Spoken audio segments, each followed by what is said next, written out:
Hello guys, কি অবস্থা সবার? তো সিলেট ব্লগ পার্ট 3 তে আপনাদের সকলকে স্বাগতম। আজকে আমরা যাব সাদা পাথর। সিলেট শহর থেকে আপনারা সাদা পাথর কিভাবে যাবেন, কত টাকা খরচ হবে, বিস্তারিত এই ভিডিওতে আলোচনা করা হবে। তো ভিডিওটি লাস্ট পর্যন্ত দেখবেন। তো আর কথা না বাড়িয়ে চলুন শুরু করা যাক। আজ 12ই আগস্ট, শনিবার। ঘুম থেকে উঠতে আমাদের দেরি হয়ে গেল। তো ঘুম থেকে ওঠার পর আমরা 12টা সাড়ে 12টার দিকে নাস্তা করতে গেলাম পড়শিতে। নাস্তা শেষ করে আমরা চলে গেলাম সিলেট রেল স্টেশনে কুমিল্লার জন্য রেলের টিকিট কাটার জন্য। বাট আমাদের ভাগ্য খারাপ ছিল, আমরা টিকিট পাই নাই। তো আমরা সিলেট রেল স্টেশন থেকে আমরা একটা সিএনজি ভাড়া করে নিলাম সাদা পাথর উদ্দেশ্যে। সিলেট বন্দর থেকে সিলেট সাদা পাথর যেতে আপনাদের সিএনজি ভাড়া পড়বে 600 টাকা। আপ ডাউন যদি নিয়ে যান তাহলে 1200 টাকার মধ্যে আপনারা সিএনজি পেয়ে যাবেন। সাদা পাথর রওনা হতে হতে আমাদের অনেক সময় লেগে গেছিল, কারণ আমরা ঘুম থেকে দেরি করে উঠছিলাম। তাই আমরা শুধুমাত্র একটা স্থানই ঘুরতে পারছিলাম, শুধু সাদা পাথর। আপনারা চাইলে কিন্তু রাতারকুলও ঘুরতে পারেন, কারণ এই রুটেই রাতারকুল পড়ে। কিছুক্ষণ যাওয়ার পরেই শুরু হলো অঝরে বৃষ্টি। সিলেট শহর থেকে সিএনজি করে আপনারা সাদা পাথরে যেতে যেতে সময় লাগবে 1 ঘন্টা 20 মিনিট প্লাস। এটা হলো সাদা পাথরের পার্কিং জোন। তো এখানে আপনাদের সিএনজির জন্য আপনার 20 টাকা দিতে হবে, আর গাড়ি বা বাস এটা হয়তো আরও বেশি।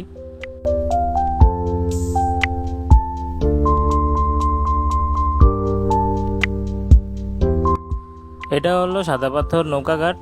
তো এখান থেকে আপনাদের ট্রলারে করে সাদা পাথর যেতে হবে। এখানে হলো আপনাদের নৌকা টিকিট কাটতে হবে। তো এখানে আপনাদের একটা ট্রলার নিয়ে যেতে হবে। আপনারা যদি 2-3 জন হন একটা ট্রলার নিয়ে যেতে হবে। তো আপনারা যদি খরচ কমাতে চান, আরও এরকম আপনাদের মতো 1-2 জন যারা আসছে তাদেরকে মিলে একটা টিম করে 10 জনে আপনারা একটা নৌকা ভাড়া করে যেতে পারেন।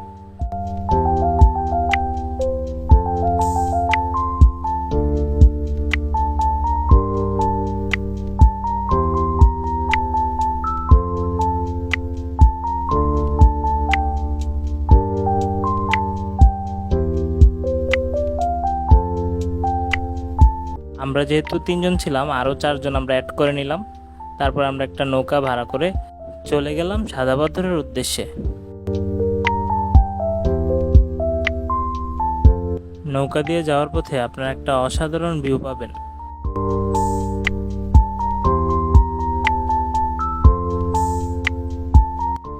নৌকা থেকে নামার পর আপনাদের প্রথম কাজ হবে, আপনারা প্রথমে আপনাদের সাথে যাদের নিয়ে আসছিলেন তাদের নাম্বার রাখবেন এবং কি মাঝির নাম্বারটা রাখবেন, কারণ তারা কিন্তু আপনাকে এখান দিয়ে আবার চলে যাবে, আসবে। কিন্তু আপনারা যখন ফোন করবেন তাহলে জানতে পারবেন যে আসলে তারা কোথায় আছে, কি আসে বিষয়। তো আপনারা অবশ্যই নাম্বারটা রাখবেন। তো এখানে আবার পানি। তো পানি দেখে আবারও আফসোস, কারণ আমরা এক্সট্রা কাপড় আনি নাই। তা আজকেও আমরা গোসল করতে পারবো না, এই জন্য আমাদের খুবই মন খারাপ ছিল।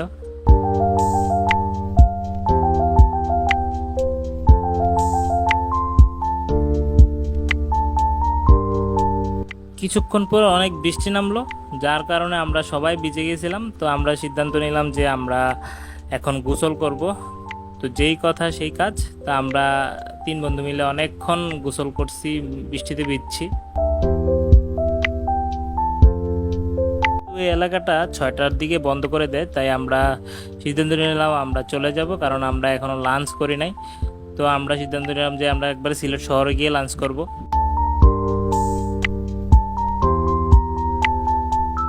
তো সেম সিএনজি করে আবার চলে আসলাম। আমাদের সিএনজি ভাড়াটা নিয়েছিল 600 টাকা। তো মোট আপনার আসা যাওয়া 1200 টাকা লাগবে সিলেট বন্দর থেকে। তো আমরা আবার চলে আসলাম পড়শিতে আমাদের দুপুরের খাবার খাওয়ার জন্য। যদিও এখন 7টা প্লাস বাজে, তারপর আমরা দুপুরের খাবারটা খাবো এখন। কি বলবো, তো আমরা সকালের খাবার খেয়েছিলাম দুপুরে, দুপুরের খাবার খাবো এখন রাতে। খাওয়া দাওয়া শেষ করে আমরা যাব কালকে সকালের টিকিট কাটার জন্য বাসের, কারণ আমরা কুমিল্লা আবার ফিরে যাব কালকে সকালে।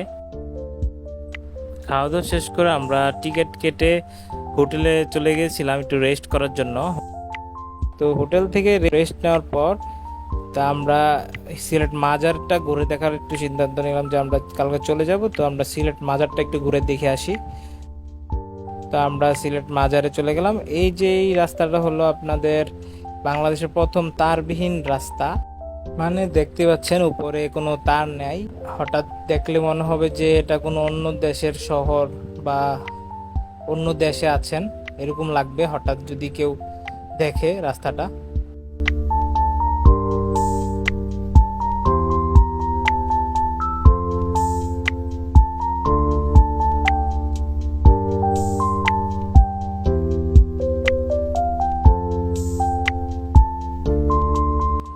তো সিলেট মাজারে আমরা চলে আসছি। তো এই সিলেট মাজারে আমি আরো আগে 2-3 বার আসছিলাম।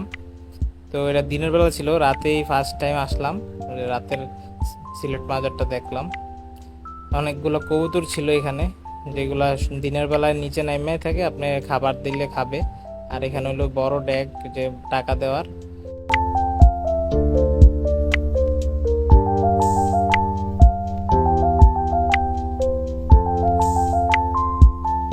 এটা হলো মাজারের সেই পুকুরটা যেখানে অনেকগুলা গজার মাছ আছে এবং কি অনেক বড় বড় গজার।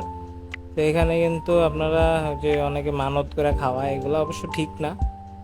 দেখতেই পাচ্ছেন মাছগুলা অনেক বড় বড়, রাতের কাল দেখা যাচ্ছে না, তাও আমরা দেখছিলাম ক্যামেরাতে বোঝা যাচ্ছে না তেমন।